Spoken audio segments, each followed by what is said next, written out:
Hola a todos. Bueno, continuamos entonces trabajando sobre el módulo de pensamiento pedagógico latinoamericano. Habíamos afirmado la semana pasada que era posible un pensamiento relativo a la pedagogía, un pensamiento situado, un pensamiento estrictamente latinoamericano o de Latinoamérica, sin confundir desde luego a Latinoamérica como una gran masa homogénea, digamos, de experiencias y de pensamientos, porque Latinoamérica supone, digamos, pensar en distintos tipos de realidades. Pero también al mismo tiempo uno podría, digamos, hacer ese análisis a una escala menor y uno podría también pensar que Argentina implica esa misma contradicción, es decir, tendríamos que ver si podemos afirmar que la Argentina es una sola o que hay distintos tipos de Argentinas, ¿no? Digamos, depende de dónde vivas. Y esto fue una gran preocupación, sobre todo en la constitución de una identidad nacional. No se olviden ustedes que la Argentina es una nación relativamente joven y que junto con la posibilidad de la independencia se abría el desafío de la constitución de una identidad, de un sentimiento nacional. Sumado a eso, la multiplicidad digamos, de naciones coexistentes en nuestro país, considerando toda la inmigración que, que, que recibió históricamente este país. Entonces, tenemos por un lado una tradición indígena, por otro lado tenemos una multiplicidad digamos, de costumbres y de naciones viviendo juntos, ¿no? A propósito de la inmigración, y el desafío de configurar un país que tenga una misma identidad, un mismo sentir nacional. Sarmiento y la generación del 37, que es una de las, digamos, son uno de los responsables, digamos, de la constitución intelectual del país, o por lo menos así ellos lo expresaban, digamos, se creían herederos digamos, de este movimiento rivadaviano. eh, Empiezan a pensar un país y a nosotros aquí nos interesa más que, digamos, hacer un poco de historia, nos interesa estrictamente el aspecto, digamos, educativo, porque Sarmiento ve con claridad que el instrumento para generar un sentimiento de unidad nacional es la escuela, ¿no? La escuela venía a salvarnos de varias cuestiones, digamos, a constituir una identidad como país y a suprimir en cierta manera, digamos, esa pluralidad de costumbres que existían con relación a los inmigrantes. Venía a luchar contra la barbarie, ¿no? La barbarie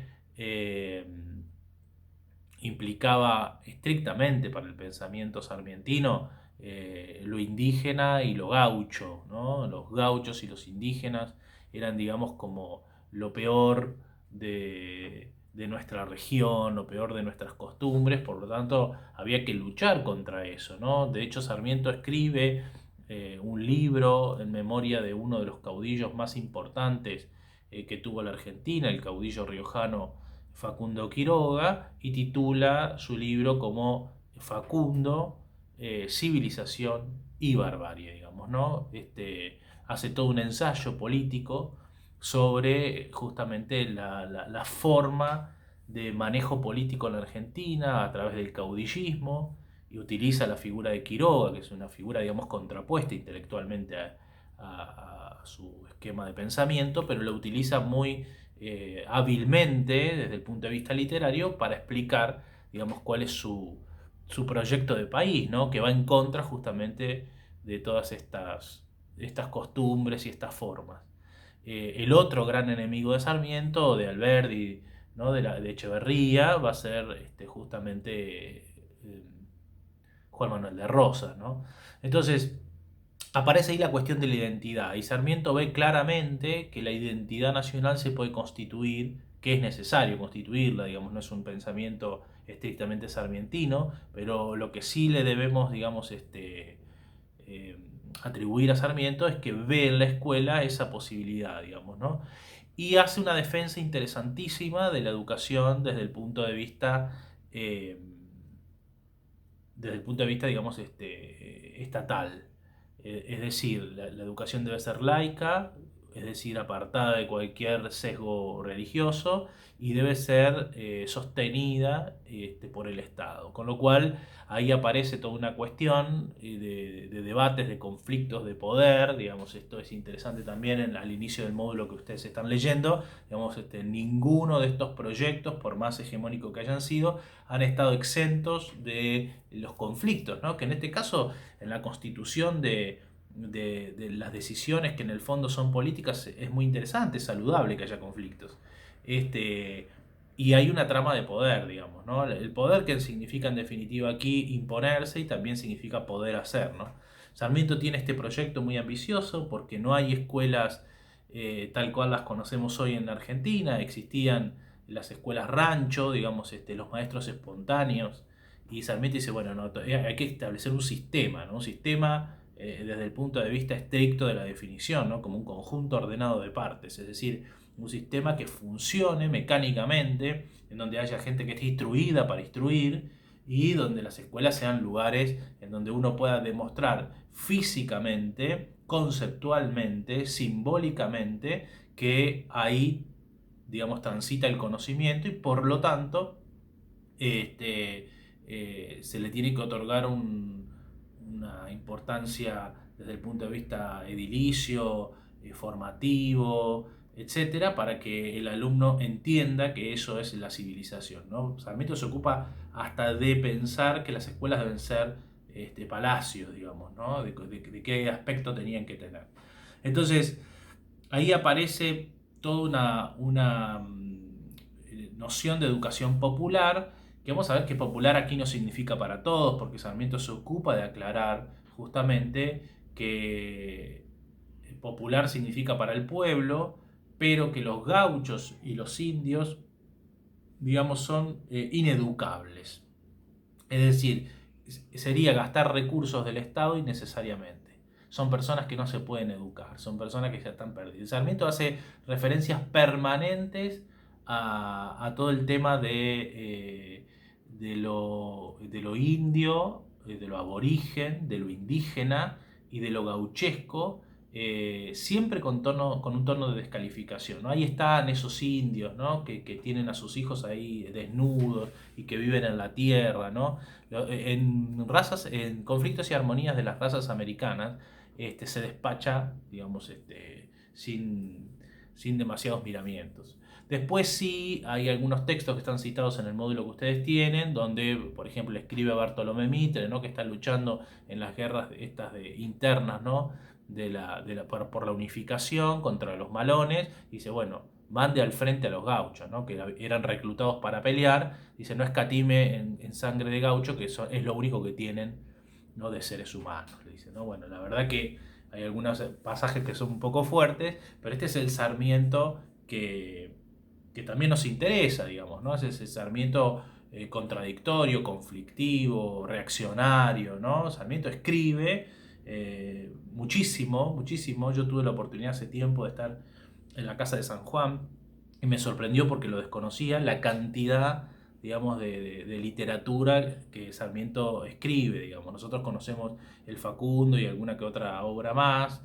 Yo nombré recién Conflictos y Armonías de las Razas de América, digamos, pero tiene muchísimo, muchísimo más escrito y hay lugares donde dice, bueno, hasta aquí habló el pedagogo, el político, ahora va a hablar el asesino, digamos, ¿no? Esto también es textual de un texto de Sarmiento. Es decir, Sarmiento fue militar, sabemos, ¿no? Fue pedagogo, fue político, un tipo multifacético, un grande. Yo creo que sería injusto no reconocer su grandeza intelectual, casi, digamos, configurada desde la negación, porque Sarmiento no es un tipo que no fue un tipo que tuviera, digamos, recursos económicos o este, destacados, digamos, para llegar a los niveles de formación que tuvo. Lo hizo con mucho esfuerzo y realmente con una visión bastante compleja y completa de la realidad de su época. viajó muchísimo también, eso es interesante. Sarmiento trae de alguna forma la idea del sistema educativo argentino, haciendo una mixtura entre otros sistemas educativos que había ido a observar en otros lugares del mundo.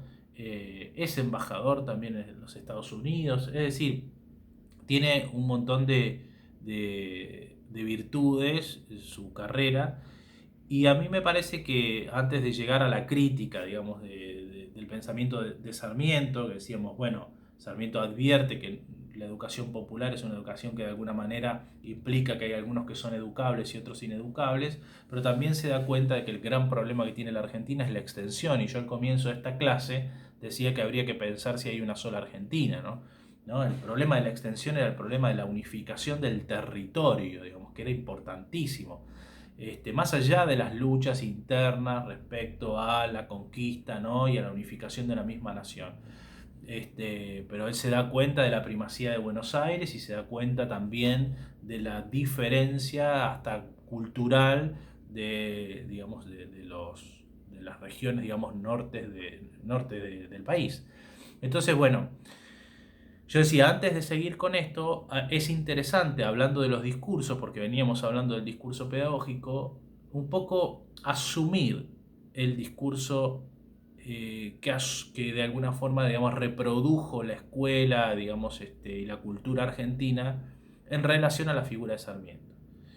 Eh, Artistas argentinos asociados, que era una compañía cinematográfica que se dedicaba a hacer largometrajes que tuvieran que ver con la historia argentina, ¿no? Era una forma también de informar al pueblo y de formarlo en un sentido histórico, pero ustedes saben que ninguna nación es grande si no tiene sus próceres, ¿no? Y su historia y sus héroes y sus antihéroes, ¿no? Entonces, esta compañía cinematográfica se encargó de hacer varias películas que tuvieran que ver con la historia argentina, la Guerra Gaucha, bueno.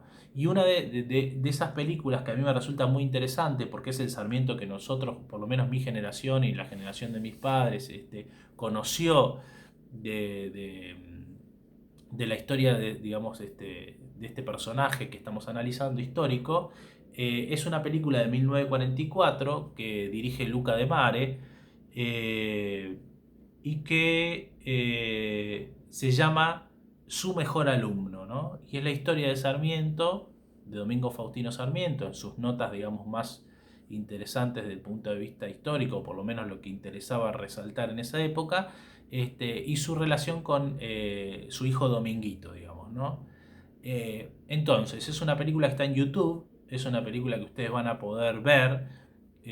Yo les sugiero dos cosas. En primer lugar, y lo voy a, digamos, a adjuntar a esta clase, un video sobre la generación del 37, bueno, quiénes fueron los que compusieron esta generación, qué pensaban, qué ideas políticas tenían, entre los cuales obviamente está Sarmiento, y luego la película de Mare, ¿no? La de 1944, que yo intenté reproducirla varias veces, y tiene un muy mal audio, porque es una película muy vieja, pero si uno la mira en YouTube, la escucha con auriculares, se escucha perfecto, porque hay también ahí, digamos, una intencionalidad, ¿no? La intencionalidad del director es mostrar a Sarmiento, ¿no? Como un prohombre.